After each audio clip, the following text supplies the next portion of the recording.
अच्छा, यहाँ पे शिवम आए हैं, इनको मैं ऐड कर ले रहा हूँ। हाँ जी, शिवम बताएँ क्या कहना चाहते हैं? सर मेरा क्वेश्चन ये है, हुँ, हुँ। सिद्धार्थ जो सर बुद्ध जी का जो बचपन का नाम था, सर वो किस रास्ते पे चलकर सिद्धा वो क्या बोलते हैं बौद्ध बने, हमें ये बताएं सर। आप कैसे वो क्या हैं, बौद्ध बने, नास्तिक हैं, बुद्ध बने। आस्तिक हैं, क्या हैं आप? सर मैं तो यही कहना चाहूंगा सर, हमारे क्वेश्चन से इसका कोई रिलेशन नहीं है कि हम क्या है। आप जय भीम बोलते हैं, जय श्री राम बोलते हैं, क्या बोलते हैं? सर हमें क्वेश्चन का जवाब चाहिए सर, उसके बाद हम बताएंगे लास्ट में हाँ, तो आपको। क्वेश्चन हम बता देंगे ना, मैं तो बोल रहा हूँ ना, जब भी कहीं आया जाता है तो अभिवादन की एक शैली होती है ना। तो जी सर अभिवादन होती है। आपने नहीं किया तो मुझे ऐसा लगा कि आप जो है थोड़ा सा डर रहे हैं या थोड़ा सा अनफ्रेंडली होने की कोशिश कर रहे हैं, तो मैं थोड़ा सा आपसे फ्रेंडली एक बिहेवियर चाहता हूँ। बिल्कुल नाराज जी ना हो, रुष्ट होके ना आए, आराम से आए, एक नहीं शैली सर, होती रुक है होने की उस तरह कोई से बात बात करें। नहीं। हाँ, हाँ। इसीलिए मैं पूछ रहा जी था, सर। मेरा ऐसा नहीं है कि आपके प्रश्न का उत्तर नहीं दूंगा, ऐसी बात नहीं है तो। जी सर। अच्छा, एक चीज ये बताइए मुझे कि आप ईश्वर पे बिलीव करते हैं? जी सर बिलीव करते हैं। तो ठीक है ना, जब आप ईश्वर पे, कौन से ईश्वर जी पे, अल्लाह वाले पे या रामकृष्ण वाले पे या फिर जीसस वाले पे, कौन से वाले पे? सर मैं अगर खुला बताऊं तो सर मैं थोड़ा सा कबीर विचारधारा से मतलब अपने आप को ज्यादा मतलब प्रभावित समझता हूँ बस। कबीर विचारधारा से? रामपाली वाला नहीं ना है? एक रामपाल नाम का कोई व्यक्ति है, रामपाली, जी वो भी नहीं। कबीर धारा चलाता है, वो नहीं ना है? हाँ, तो फिर ईश्वर पे कैसे बिलीव करते हैं, कौन से ईश्वर पे बिलीव करते हैं फिर? जी, मैं आपसे ही पूछ रहा हूँ, कौन से ईश्वर पे आप बिलीव करते हैं? वो आचार ईश्वर किया ऐसा, मैं आसमान में उससे रहता? कुछ रिलेटेड नहीं हूँ। नहीं, कोई बात नहीं, मैं पूछ रहा हूँ कि आपका ईश्वर मतलब कहाँ रहता है, आसमान में रहता है कि कहीं और रहता है, किसी लोक में रहता है, कौन सा ईश्वर है आपका? सर मेरा ईश्वर, मैंने कहा सर मैं मानता हूँ कि ईश्वर नाम की कोई शक्ति कोई चीज होती है। मतलब कहीं तो होती नहीं होगी सर ना। मेरा आप सर देखें, आप आपके बिल्कुल सामने मत मेरे आने घबराइए, का मेन बिल्कुल। मतलब यही था। बिल्कुल कोई कोई बात नहीं है शिवम, कोई बात नहीं है, आप बिल्कुल भी मत घबराएं। जी। देखिए, आपने एक प्रश्न ही तो पूछा है ना, अगर मैं आपका प्रश्न का उत्तर न दे के भेजूं तो आप जी। कहिएगा कि भाई मैंने प्रश्न पूछा, उन्होंने उत्तर नहीं दिया। मैं आपसे कुछ बातें करना चाह रहा नहीं हूं, मैं सर। समझना चाह रहा हूं आपका, क्योंकि आप एक ईश्वर भक्त हैं ना, और आप किसी दूसरे का पूछ रहे हैं, एक नास्तिक व्यक्ति की आप बात करना चाह रहे हैं। तो इसीलिए मुझे कुछ चीजें, जरूरी चीजें जाननी पड़ेगी ना कि आपकी प्रॉब्लम कहाँ फंसी है, आप कैसे नहीं जान पा रहे हैं। भाई, कोई बंदा अपने को पूछिए कहे कि सर। मैं ब्राह्मण हूँ और वो जो है इस्लाम की बातें करने लगे, इस्लाम पे आके सवाल पूछने लगे, तो मुझे तो पहले से ही समझना पड़ेगा ना उसको कि वो पूछ क्यों रहा है, उसकी क्या ऐसी चीज है उसको पड़ी हुई है। समझना पड़ेगा उसको, तब फिर उत्तर दे पाएंगे ना उस हिसाब से। अब मान लीजिए क्लास वन जी का सर। लड़का है, उसको क्लास 10th के लेवल का सॉल्यूशन दिया जाए तो समझ ही नहीं पाएगा। आपको पहले समझना पड़ेगा ना कि जी क्या सर। चीज आप क्यों नहीं समझ पा रहे हैं, तो इसीलिए मैं जानना चाह रहा हूँ कि आपका ईश्वर कहाँ पे रहता है। मतलब मन में रहता है कि कहीं आसमान में है, या वो करता क्या है, आप पर उसका क्या रोल है, क्या फर्क पड़ता है? सर मैं जान रहा हूँ अगर आप मैं जवाब दूंगा तो हम्म, ये डिबेट शायद बहुत लंबी जाए नहीं सर। लंबी जाएगी ना तो शिवम, बात आपने यहाँ प्रश्न बतंगड़ पूछ बन दिया है। जाएगी। बिल्कुल भी नहीं बनेगी। आप आस्तिक हैं ना, आप ईश्वर को सर मैंने मानते हैं, आपके आप बहुत सारी तो आप डर क्यों रहे हैं? सर। आप अच्छा ये बताइए, आप डर क्यों रहे हैं, नहीं क्यों डर रहे हैं? आप ईश्वर सर भी हम क्यों मानते डरेंगे। हैं, फिर जवाब दीजिए ना, मैं तो आपसे कुछ कह ही नहीं रहा कि आपका बात का बतंगड़ होगा। मैंने आपसे कुछ प्रश्न पूछे, आपने भी प्रश्न पूछा है, उसका भी जवाब दिया जाएगा आपको। हमने तो मना ही नहीं किया कि आपको नहीं दिया जाएगा, लेकिन आप मना कर रहे हैं कि मैं जवाब नहीं दूंगा, बतंगड़ हो जाए। मैंने तो ये कहा कि आपका जवाब दूंगा तो बतंगड़ बन जाएगी, नहीं कहा ना मैंने। मैं तो तैयार हूं ना जवाब देने के लिए। आपसे मैं जानना चाह रहा हूँ कि आपका ईश्वर कहाँ रहता है। सर हमें तो जो अभी तक बताया गया ठीक कि हमारा ईश्वर जो है वो कण कण में है। कण कण में, सृष्टि के हर कण में, हर प्राणी में, हर वस्तु में, हर वो जीवित वस्तु में ईश्वर है। और हमारी कल्पना से हर निर्जीव वस्तु में भी वो साकार हो सकता है। अच्छा, निर्जीव वस्तु में भी साकार हो सकता है। अच्छा, ये कण कण में है तो वो करता क्या है फिर? उसको कुछ करने की जरूरत नहीं है सर। अच्छा, तो मान लीजिए कि कोई नास्तिक व्यक्ति है, जैसे हम लोग हैं, चाहे मैं ही हूं, तो हमको ईश्वर की कोई जरूरत है? कोई जरूरत नहीं, ना ईश्वर को आपकी कोई जरूरत है और ना ही ईश्वर। कोई जरूरत नहीं है, दोनों को जरूरत नहीं है। मतलब आप ये कहना जी चाहते सर। हैं कि एक व्यक्ति जो है वो अपना रोजमर्रा का जिंदगी जी रहा है, लेकिन फिर भी उसको आदत पड़ी है, किसी ने कह दिया है कि वहां पे कोई एक गधा है और उसको जाकर उस गधे को ना 2 पत्थर मारने हैं, और 2 पत्थर मार के उस पत्थर को सर। उठाकर अपने सर पे 2 पत्थर मारने हैं। मतलब किसी ने कह दिया सर। है, अब वो लड़का जो है उसके जिंदगी में उसका कोई रोल नहीं है, फर्क नहीं पड़ रहा, फिर भी वो जाता है है, गधे को 2 पत्थर मारता है और 2 पत्थर अपने को मारता है और फिर चला जाता है। और भी लोग जा रहे हैं, सब लोग अपना दैनिक जीवन जी सर रहे हैं, लेकिन वो व्यक्ति इसलिए कर रहा है क्योंकि किसी ने बता दिया है कि ऐसा करना चाहिए। फर्क तो नहीं पड़ रहा सर है। दुनिया में तो सर दुनिया में हाँ। हर चीज हमारी हम्म। भावना से जुड़ा होता है। किससे जुड़ा होता है? अगर सर भावना से, आपकी भावना? हमारी जो फीलिंग्स आपकी होती है। भावना से? यस सर, हमारी आपकी फीलिंग हमारी से? अपनी जाति भावना अगर हमारे पास। जी सर। जातीय अगर भावना? हमारे पास आपकी भावना जातीय ना हो। भावना? हम्म। सर जातीय भावना नहीं, भावना की कोई जात नहीं होती है। भावना भावना की की जात कोई नहीं जात होती नहीं है? होती। क्या बिल्कुल बात नहीं। कर रहे हैं आप? आपने लगता है ब्राह्मण ग्रंथ पढ़े ही नहीं है। बिल्कुल कोई जात नहीं होती है। कमाल कर दिया आपने, ब्राह्मण सर मैं ग्रंथ आपने मैं नहीं ये पढ़े कह हैं। रहा हूँ अच्छा, सर। ये रामायण महाभारत आपको कैसा लगता है? बकवास वकवास ग्रंथ है कि कुछ ऐतिहासिकता है उसमें? सर आप पहले ही बोल रहे हैं बकवास, तो हमसे क्या जानना चाहते हैं आप? मैं आपसे पूछ रहा हूँ कि आपको क्या लगता है, बकवास लगता है या ठीक ठाक लगता है, या उसमें कुछ अच्छी बातें हैं? क्या लगता है आपको, क्या लगता है? मैं ये आपसे जानना चाह रहा हूँ। सर दुनिया की हमारी नजरिया जैसी रहेगी, दुनिया में वैसी दिखाई देती है। अगर हम देख इस नजर से देखेंगे हम्म। कि इस रामायण और गीता एक धार्मिक ग्रंथ है, तो उस नजरिए से हम उसमें तमाम गलतियां निकाल सकते हैं।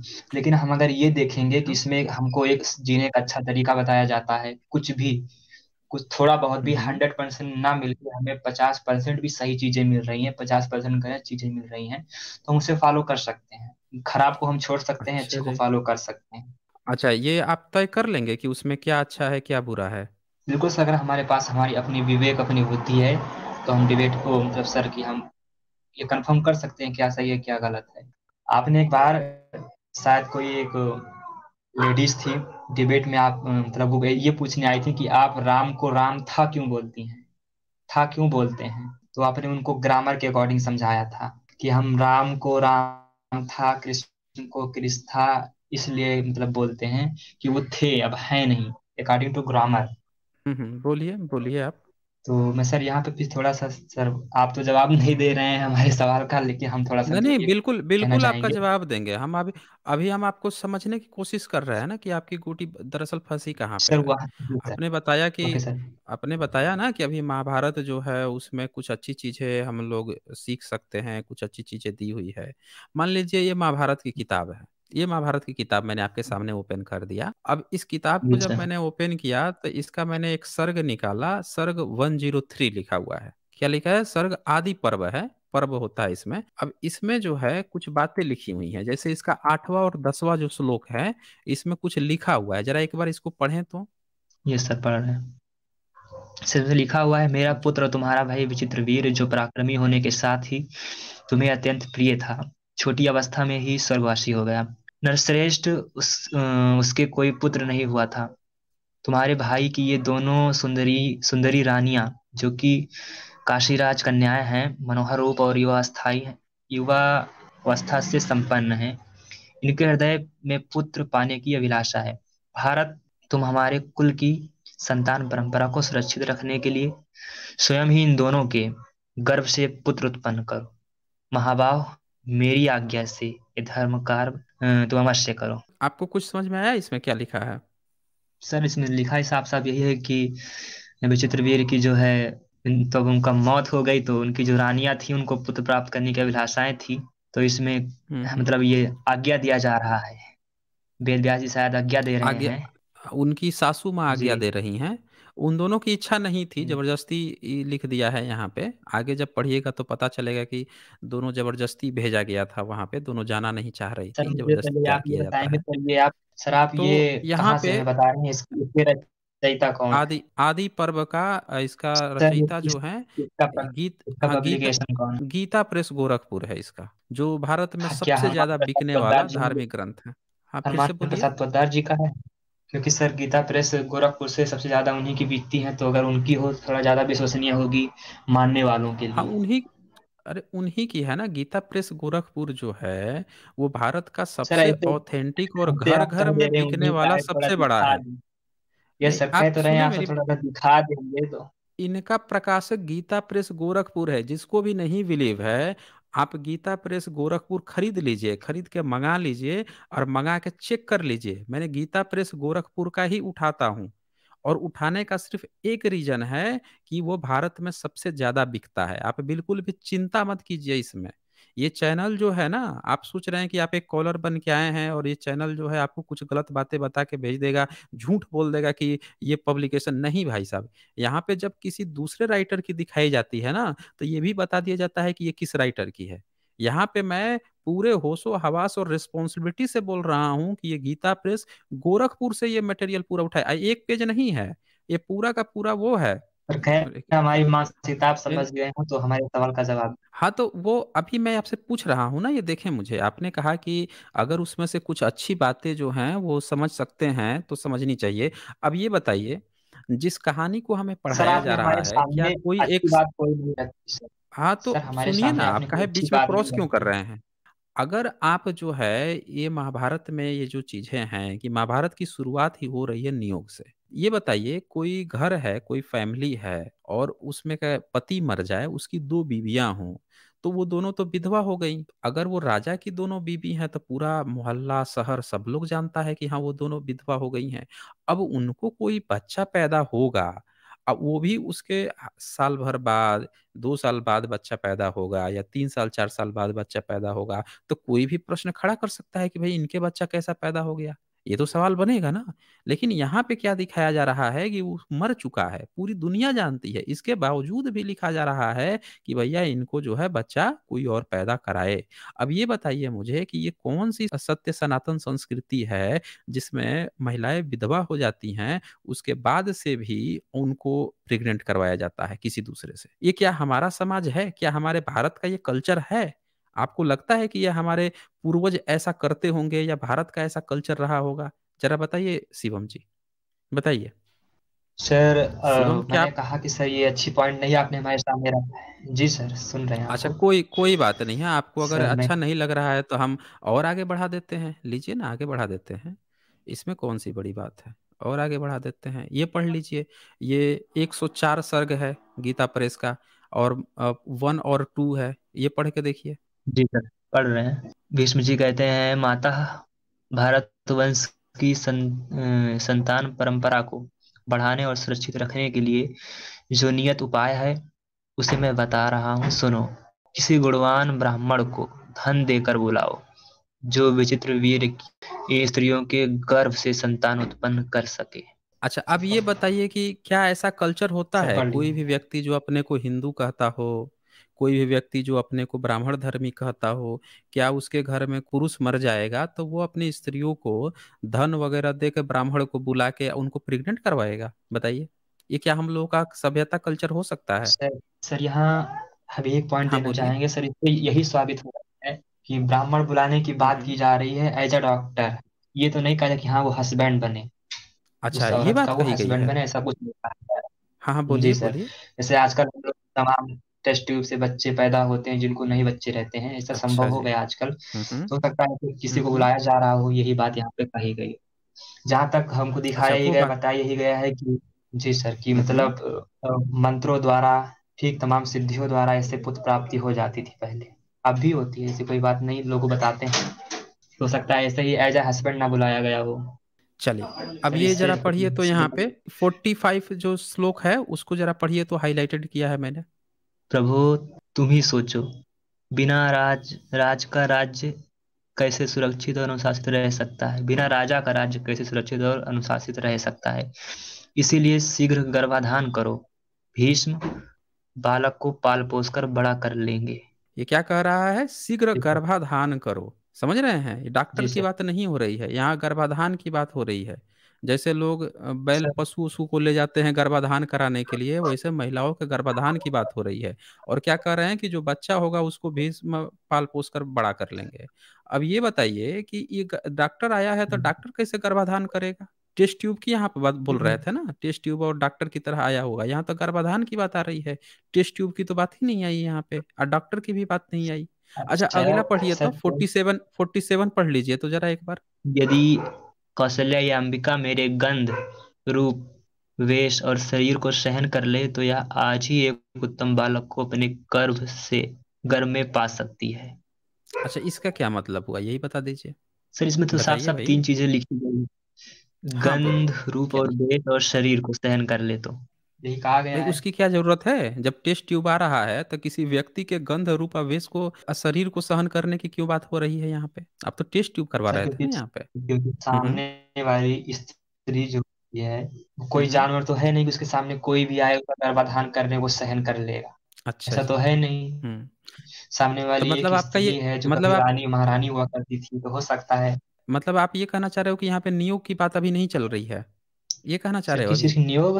हाँ, ये जो व्यक्ति कह रहा है कि अगर अंबिका, कौशल्या, अंबिका जो विचित्रवीर्य की पत्नी है, उसका दूसरा नाम कौशल्या भी है अंबिका का, तो कह रहा है कि अगर वो मेरे गंध रूप वेश और शरीर को सहन कर लेगी तो आज ही उसको एक उत्तम बालक गर्भ से पैदा होगा। अब यहाँ पे देखे, जो टेक्निकली अगर आप सोचेंगे तो यहाँ पे कई सारी बातें हैं। अब ये बताइए कि एक महिला जो होती है वो बच्चा पैदा कर सकती है, लेकिन उसके लिए डेज पर डिपेंड करता है कि कौन सा दिन हो, लेकिन ये क्या कह रहा है आज ही बालक पैदा कर देगी। अब ये बाहर से आया हुआ बंदा है नियोग करने के लिए, ये तो गारंटी दे रहा है कि आज ही कर देगा। ये तो सारे साइंस की ही 1 to Z कर दिया। जो साइंस का जो प्राकृतिक जो नियम है उसी को A to Z कर दिया। अब थोड़ा आगे और पढ़ लीजिए, आप कह रहे थे ना डॉक्टर बुलाने की, जरा ये पढ़िए 51 और 52 पढ़िए, इस श्लोक का अर्थ देखिए कैसे डॉक्टरी करता है आपका महाभारत। मैंने नहीं, सर आपसे आपने कह पहले ही रहा था ना साफ कि कर दिया था। महाभारत, नहीं आपने साफ नहीं सर कह मैंने दिया था आपसे ना, आपने पहले ही आपने मैप रामायण कर और दिया था। महाभारत से सीख लेने की, आपने इसको कल्चर आप समझते हो, आप आस्तिक हो, ईश्वर पे बिलीव करते हो, तो हमको जानना पड़ेगा ना, अब सच्चाई तो अपने ग्रंथों की जाननी पड़ेगी। देखें, महाभारत पे तो आपने प्रश्न नहीं पूछा आके हमसे, आप बुद्धिस्ट भी नहीं हैं, आके आप जो है सिद्धार्थ पे प्रश्न पूछ रहे हैं और बुद्ध पे पूछ रहे हैं। तो ठीक है, आपने पूछ लिया, हमने मना नहीं किया, लेकिन एक बार जिस फील्ड से आप रखते हैं, जिस धर्म से, जिस संप्रदाय से आप ताल्लुक रखते हैं, उनकी भी तो एक दो बार क्वेश्चन करना सीखिए, क्वेश्चन तो राइज कीजिए उनमें भी। हमेशा कब तक सिद्धार्थ और बुद्ध के नाम पर खेती चलती रहेगी? तो जरा पढ़िए ये 51 और 52 श्लोक एक बार पढ़िए, क्या कह रहा है ये। सर बुद्ध और सिद्धार्थ जो है कोई खेती करने वाले काम नहीं है। देखें, मैं आपसे यहाँ पे कह रहा हूँ ना कि आप 51 52 पढ़िए एक बार, क्या लिखा हुआ है। पढ़ लेते हैं सर। हम्म। इसमें लिखा है, मेरे भाग्य का नाश हो जाने से भारतवंश का उच्छेद हो चला है। यह स्पष्ट दिखाई दे रहा है, इसके कारण मुझे व्यथित और पितृकुल को पीड़ित देख भीष्म ने इस कुल की वृद्धि के लिए मुझे एक सम्मति दी है। बेटी, उस सम्मति की सार्थकता तुम्हारे अधीन है। तुम भीष्म के बताए अनुसार मुझे उस अवस्था में पहुंचाओ जिससे मैं अपने अभीष्ट सिद्धि देख सकूं। यानी वो सासू माँ जो है उसको तैयार कर रही है कि तुमको जो है नियोग करवाना ही पड़ेगा। और ये देखिए 54 श्लोक, 54 श्लोक एक कौशल्या बार पढ़ धर्म का लीजिए। कौशल्या धर्म का आचरण करने वाली थी। सत्यवती ने धर्म को सामने रखकर ही उसे किसी प्रकार समझा बुझाकर इस कार्य के लिए तैयार किया था। उसके बाद ब्राह्मण हम्म। देवर्षियों और तिथियों को भोजन वो कराया। हम्म। अब यानी यहाँ पे आ गया ना बात कि वो जो बहू थी उसको समझा बुझा कर, और लिखा है ब्रैकेट में बड़ी कठिनाई से, जो सास है उसको कितना जरूरत है कि हमारी जो बहू है उसका हम किसी दूसरे से गर्भाधान करा दें, नियोग करवा दें। अब बताइए, इस तरह की जब गंदी संदी बातें धार्मिक किताबों में लिखी हुई हैं, इन पे आपने कभी सवाल तो नहीं पूछा है शिवम महोदय कि आ जाए साइंस जर्नी से पूछ लें कि सर तनी एक बार ये भी बता दीजिए कि हमारे रामायण महाभारत में क्या गंदगी लिखी है? हमेशा ठीक है सवाल जो सर, है हम दूसरों पे तो आता है, आप अपने धर्म ग्रंथ पे नहीं करते हो। बताइए ये सब क्या क्या लिखा है, सर कभी अपने भी मैंने धर्म पहले ग्रंथ पे आपको नहीं उठाया दिया। करें ना। अच्छा, सर मैंने ये अब ये कहा। देखिए, जी सर, बोलिए। अब एक बार इसको पढ़ लीजिए, कंप्लीट कर लीजिए, आपका उत्तर दे दूंगा मैं। पढ़िए इसको, देखिए हाईलाइटेड करके रखा हूं मैं, 1 नंबर। वैशंपायन जी कहते हैं, जन्मेजय तदंता सत्यवती ठीक सुबह समय पर अपनी स्नाता पुत्र वधू को सैया पर बैठाती हुई धीरे से बोली, कौशल्य तुम्हारे एक देवर हैं, वे ही आज तुम्हारे पास गर्भाधान के लिए आएंगे। तुम सावधान होकर उनकी प्रतीक्षा करो, ये ठीक आधी रात के समय वहीं यहाँ पधारेंगे। सास की यह बात अभी सुनकर आपको अब, कौशल्या पवित्र सैया पर शयन हम्म। करके उस समय मन ही मन भीष्म तथा अन्य श्रेष्ठ कुरुवंशियों का चिंतन करने लगी है। अच्छा ये बताइए कि अब जैसा डॉक्टर जो है वो आधी रात में आएगा गर्भाधान के लिए, ये कौन सा डॉक्टर ही था? आप कह रहे थे ना कि भाई यहाँ पे डॉक्टर वॉक्टर की बात हो रही है, आप कितना पॉजिटिव सोचते हैं ना अपने धर्म ग्रंथ के लिए, कि हमारे धर्म ग्रंथ में कुछ लिखा है तो डॉक्टरी की कुछ आप बोल रहे थे टेस्ट ट्यूब बीबी की कुछ बात चल रही होगी, कितना पॉजिटिव सोचते हैं। आप ये भी क्योंकि बताइए यहाँ पे अभी भी आपको क्या लग रहा है कि आपके टेस्ट ट्यूब बेबी के लिए आ रहा है आधी रात में? क्योंकि बताइए। मानव जाति के लिए पॉजिटिव सोचना ही उचित है, इसलिए हम हर चीज में नहीं, इसको पॉजिटिव ही सोचते हैं, अरे, नेगेटिव सोचना हमारी आप फितरत में नहीं है। सोचते हैं ना, ये यही तो सबसे बड़ी प्रॉब्लम है। आप पॉजिटिव नहीं सोचते हैं, पॉजिटिव सोच रहे होते हैं तो आके सबसे पहले इसमें सवाल खड़ा किए होते हैं। आप जिस 22 प्रतिज्ञाओं पे पूरे ब्राह्मण ऊपर से नीचे तक सबके बौखला गए हैं, अगर इनके बुध इनके होते हैं तो उस पर बौखलाहट आ जाती। 22 प्रतिज्ञाओं पर बाबा साहब इनके अपने होते हैं तो उस पर बौखलाहट आ जाती। कोई बोल रहा है नरक में जाएगा, कोई बोल रहा है गर्दन काट देंगे, तो इतना इनाम उतना इनाम, आप बोल रहे हैं ये हमारे अपने हैं। अपनी इन किताबों में ऐसी ऐसी बातें लिखी हैं और इस पे आज तक किसी सर शंकराचार्य ने सवाल नहीं खड़ा किया कि भाई ये सब गंदी संदी बातें जो है हमारे महाभारत में लिखी हैं। अब ये देखिए आपकी डॉक्टरी चल रही है यहाँ पे, ये 5 नंबर श्लोक पढ़िए तो देखिए कौन सी डॉक्टरी करते हैं ये। 5 और 6 नंबर शरीर है, का रंग पढ़िए। काला था, उनकी जटाएं पिंगल वर्ण की और आंखें चमक रही थी, तथा दाढ़ी मूंछ भूरे रंग की दिखाई देती थी।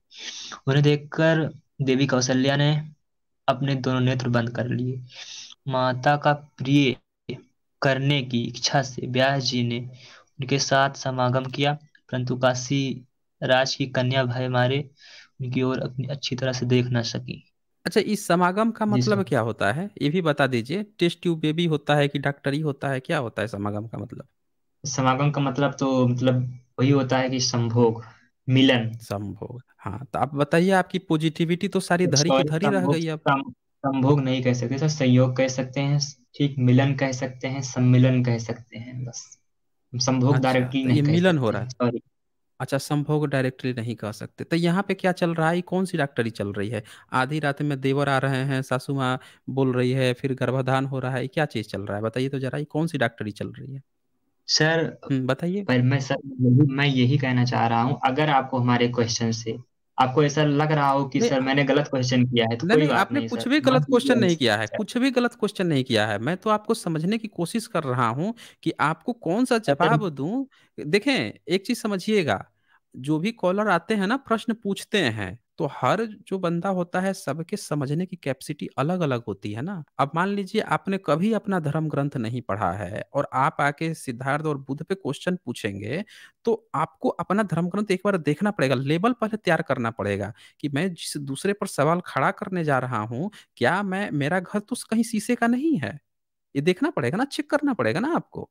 अब क्या पता कि आपका घर शीशे का हो, आप दूसरे के स्टोन का घर हो, उस पे भी आप पत्थर मार रहे हो, ये सोच के कि इसका इसका स्टोन ही शीशा है, ये सोच के, जबकि आपका घर ही शीशे का बना हो। तो इसीलिए ये सारी चीजें पहले देखनी पड़ेगी।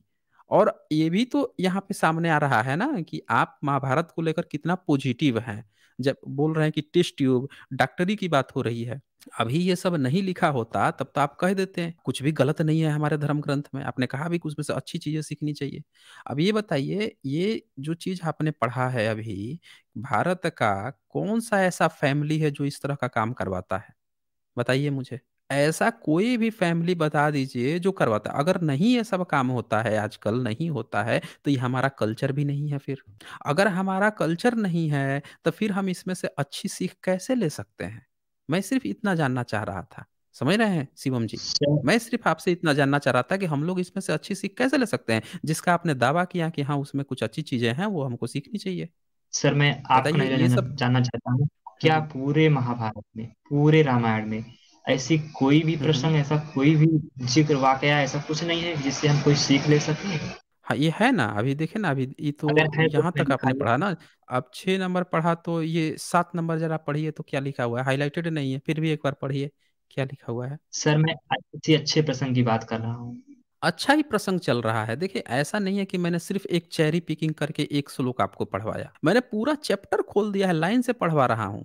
मतलब एक होता है ना कि कहीं से, जैसे ब्राह्मणिकल सिस्टम लोग करते हैं, जबरदस्ती कहीं से एक छोटा सा एक श्लोक उठा के लाएंगे, एक आधा अधूरा, और उसका अर्थ बताने की कोशिश करेंगे कि देखो इसमें बड़ा अच्छी बात है, जबकि उसके आगे और पीछे कुछ और बता रहा होगा, उसको छुपा लेंगे।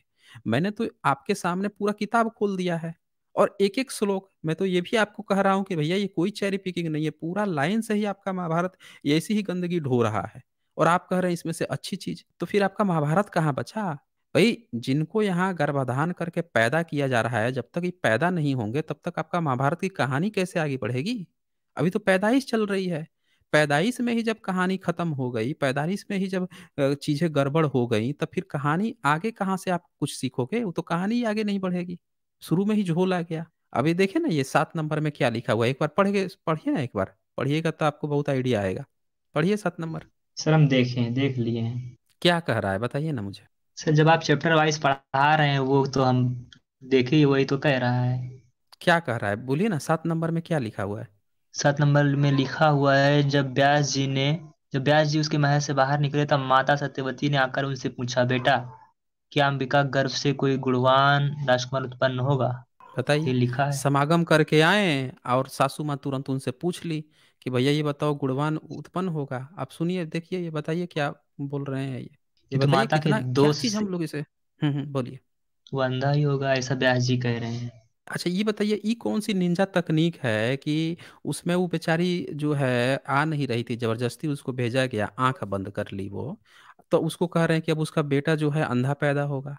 ये तो नियोग करने वाला बड़ा चतुर खिलाड़ी है। भाई ऐसा होता है क्या कहीं पे? ये कौन सी निंजा तकनीक सिखाने की कोशिश की जा रही है कि एक व्यक्ति को लाया गया भाई संभोग कराने के लिए, नियोग कराने के लिए, और वो व्यक्ति कह रहा है कि नहीं उसने हमको ठीक से देखा नहीं। पहले कह रहा है कि हमारा गंध शरीर और दुखा दुखा बर्दाश्त करना पड़ेगा, पता नहीं क्या क्या बर्दाश्त करना पड़ेगा, और फिर कह रहा है कि अब अंधा भी बच्चा पैदा होगा नियोग करके। अब ये बताइए कि ऐसा होता है क्या भाई कि कोई तुरंत ही ये भी घोषणा कर दे कि इसमें जो है ये बच्चा पैदा होगा, वो बच्चा पैदा होगा?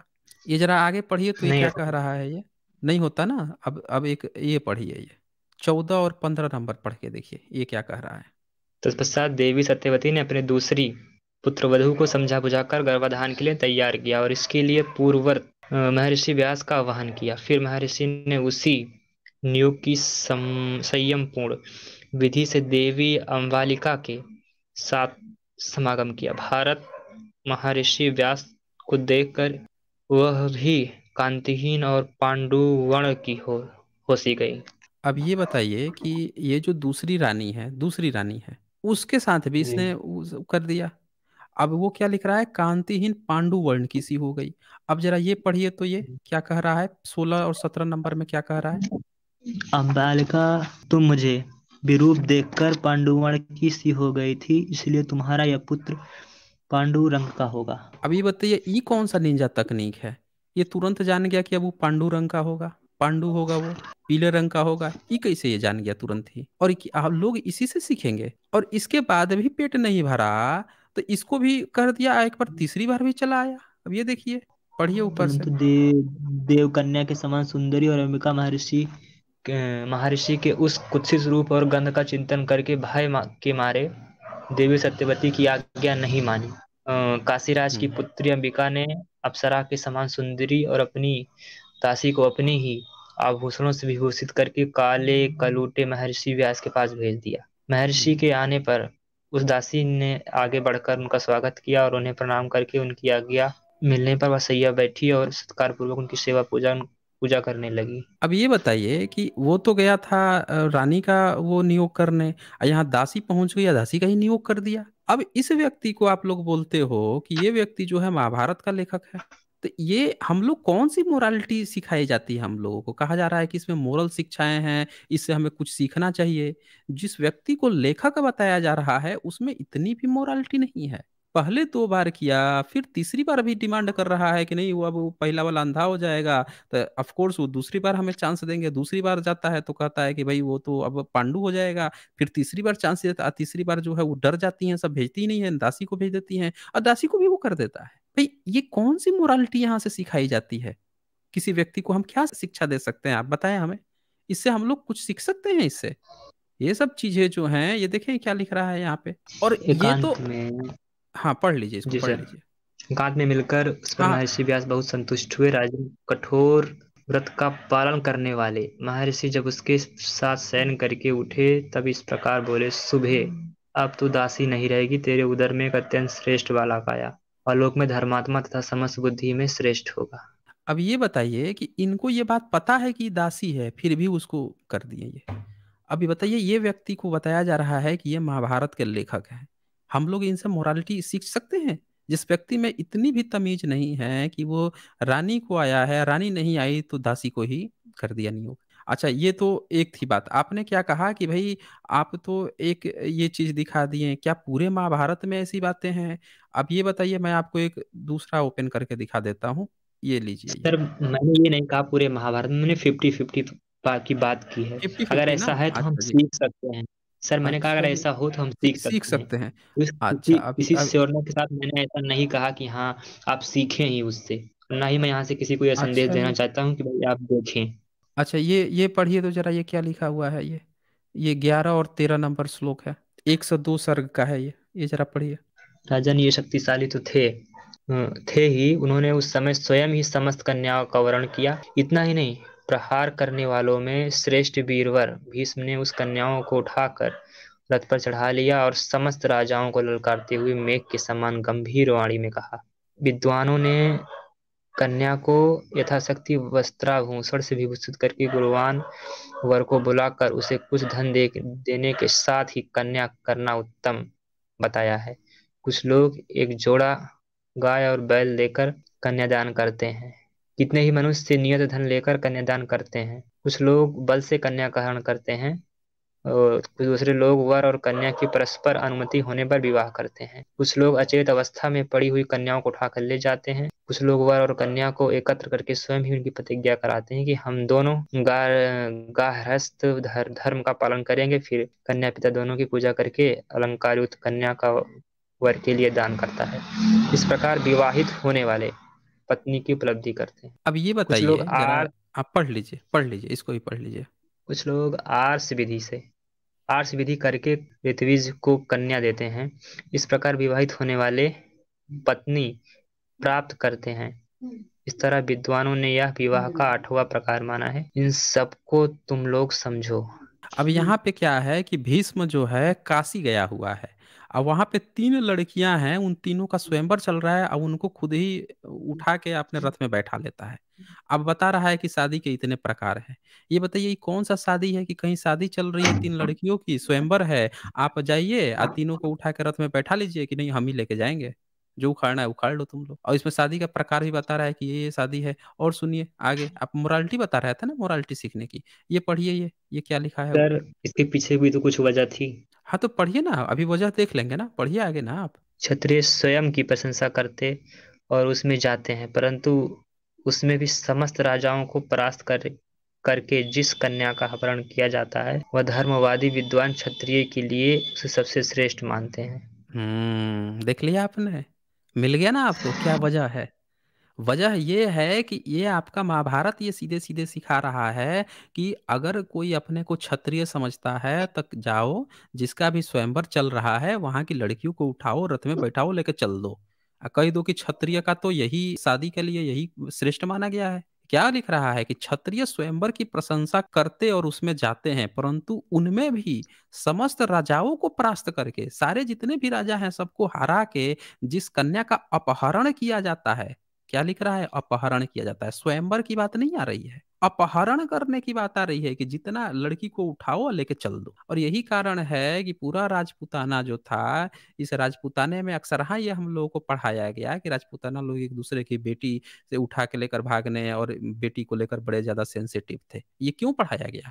क्योंकि उन लोगों ने ब्राह्मण धर्म उन पे थोपा गया, उन्होंने इसको अपना धर्म समझ लिया। जब आप गलत चीजों को किताबों में डालते हो और इन चीजों को उठा के लोगों पर थोपते हो, तो वो उनसे यही चीजें सीखते हैं। मैं कभी दोष नहीं देता यहाँ के भारत के किसी राजपूताना या किसी भी व्यक्ति को दोष नहीं देता। मैं दोष देता हूँ उस धर्म को जिस धर्म ने ये गंदगी उनको सिखा दी। अदरवाइज वो तो इंसान है। और राजपूताना ही नहीं, पूरे ब्राह्मणिकल समुदाय या जो भी समुदाय जो इस ब्राह्मणी व्यवस्था को मानेगा, जो इस महाभारत को पढ़ेगा, वो क्या कहेगा, इसमें क्या क्या लिख रहा है कि धर्मवादी विद्वान क्षत्रियों के लिए उसे सबसे श्रेष्ठ मानते हैं। किस में? कि जो सारे राजाओं को परास्त करके कन्या का अपहरण करके लाता है। अब ये बताइए, एक भीष्म जो है, भीष्म को तो शादी करनी नहीं थी, वो तो जिंदगी भर जी कंवारा रहा। अब फिर भी 3 लड़कियों को उठा के ला रहा है। ये बताइए, ये हमारे भारत में कोई व्यक्ति ऐसा करेगा? कोई भी व्यक्ति जो है वो ऐसा करेगा कि जाए घर का कोई व्यक्ति या 3 लड़कियों को उठा लाया, फिर कहे कि यही क्षत्रियों का सबसे अपहरण करके लाना सबसे श्रेष्ठ धर्म है, और फिर घर में लाके किसी को कह दे कि लो तुम लोग शादी कर लो इससे। हैं, ऐसा करता है कोई? सर। बताइए मुझे। सर देखिए, वो जो महाभारत में बोलिए। लिखी गई है कि भीष्म जी उठा के लेकर आए हैं, किसके लिए लेकर आए हैं? ठीक, तो उन्होंने शायद अपने दूसरे के लिए लेकर आया है। ठीक, 3 लड़कियों अरे को। भाई, किसी के लिए भी लेकर आया हो, किसी के लिए भी लाया हो, लेकिन ये तो उठा के लाया ना। ये और बताइए, आपकी शादी होगी, 1 मिनट जरा रुकिए। क्या ब्राह्मण धर्म जो है इस बात की, देखिए आपके कितना बैकग्राउंड साउंड आ रहा है, क्या ब्राह्मण धर्म इस बात की पुष्टि करता है कि किसी व्यक्ति के घर में शादी हो और उसका बड़ा भाई जो है वो जाकर उसकी कन्या को जबरदस्ती उठा के लाए, अपहरण करके लाए? ऐसा होता है शादी? ये शिक्षाएं और दीक्षाएं जो है हम भारतीयों को थोप रहे हैं और लिख भी रहे हैं बाकायदे कि जो धर्मवादी विद्वान क्षत्रिय हैं उनके लिए सबसे श्रेष्ठ है। आज भी जितने भारत में बलात्कार हो रहे हैं और जितने भी लड़कियों पे एट्रोसिटी की जो बातें आती हैं, जो SC ST OBC के महिलाओं का जो अपहरण किया गया, उनकी हत्या की गई, रेप किया गया, बलात्कार किया गया उच्च जातियों के द्वारा, इसका कारण सिर्फ और सिर्फ ये महाभारत है आपका। इसमें ठोक के कह रहा है कि सबको परास्त करके कन्या का अपहरण कर दो, यही धर्मवादी विद्वान क्षत्रिय के लिए सबसे श्रेष्ठ मानते हैं। बताओ आप, ये सीधे सीधे लड़कियों को, औरतों को अपहरण करके और उनके बलात्कार करने के लिए, इसको बलात्कार ही कहा जाएगा ना? ये शादी थोड़े हुआ, शादी ऐसे होता है किसी को जबरदस्ती उठा के लेके चले आओ। आप कह रहे हैं इसका कारण हुआ है, इसीलिए मैं आपसे बोल रहा था कि आप अपना धर्म ग्रंथ जो है उसमें आपको जो बुराई है उसमें भी कितना पॉजिटिविटी नजर आ रही है। पैरों की जो धमधम है वो भी आपको पायल की छमछम जैसी सुनाई पड़ रही है। और दूसरे में क्या लग रहा है कि भाई दूसरे में तो वो सिद्धार्थ कैसे चले गए, वो बुद्ध कैसे बन गए, वो कैसे बन गए, वो समझ में आ रहा है। चलें अब आगे बढ़ते हैं इनसे। तो शिवम महोदय, अब आप अपना प्रश्न पूछें, क्या है आपका प्रश्न, क्या पूछना चाह सर रहे यही थे? कहना है सर यही कहना है कि हम्म? जो सिद्धार्थ थे वो किस रास्ते पे चल के, किस पथ का मतलब अनुसरण करके वो बुद्ध हुए। बस यही जानना चाहता हूँ।